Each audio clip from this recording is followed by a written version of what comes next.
check out popcrunch.com, the web's premier celebrity tabloid.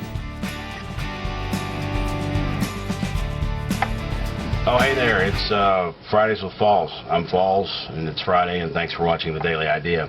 I've been downloading some music to my MP3 player, but I'm finding that very frustrating, and I wanted to share my frustrations with you because I know you feel my pain.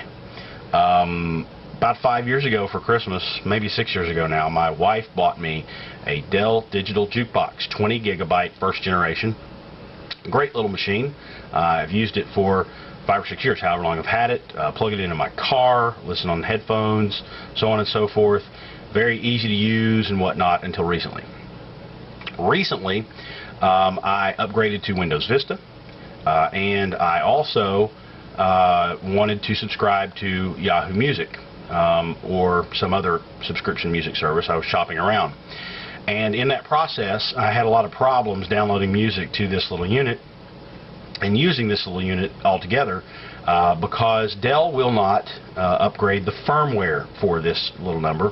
It's an older unit. They don't want to spend the time and whatnot to make sure that it continues to work for their customers, and I guess that's their decision. I think it's obviously a bad one because I have Windows Vista. It's nearly impossible to get this thing to work with Windows Vista. I've found a way to circumvent the system and make it work, but it's rather clunky and not very nice and fun and all that good stuff and easy.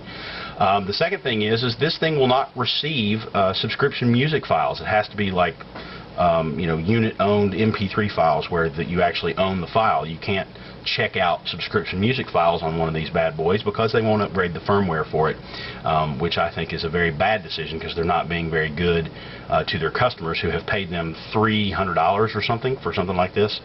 Sure, it was 5 years ago, but I mean, if you want me to re-up my subscription to using Dell's Yahoo Music service and whatnot, you need to make sure I can download the flippin' files, people.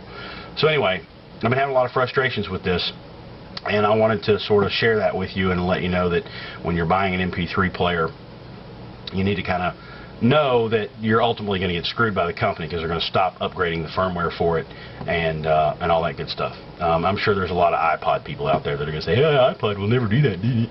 And that's fine. So as I got to thinking about this, I just started sort of daydreaming a little bit and thinking, I might be in the market in the future for an MP3 player, probably roughly about 8 gigabytes.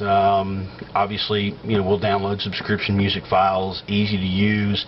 It can accept the MP3 files that I currently have on my computer. And then I got to thinking, you know what, maybe there's someone out there who works for a company that produces such a gadget who might send me one, perhaps with a cradle of speakers for my office as well, and ask me to review it or allow me to review it and then keep the unit for my music listening pleasure. And then I thought, nah, surely nothing like that exists out there on the internet, would there? So that's pretty much what I'm thinking about today. I'm having a lot of frustrations with this little unit, even though I like it. I have liked it for a long time. It was worth the price of admission back then, and up until recently was worth the price of admission still, but now it's become a little bit cumbersome and frustrating, and so there you have it. So anyway, that's the mixed up stuff that's bouncing around my brain today. It's Friday. I'm Falls. Thank you for watching The Daily Idea. Pop Crunch is updated daily with everything from who's drinking too much to who's not eating enough. Find out who's out of rehab, who's out of the closet, and who's out on bail today.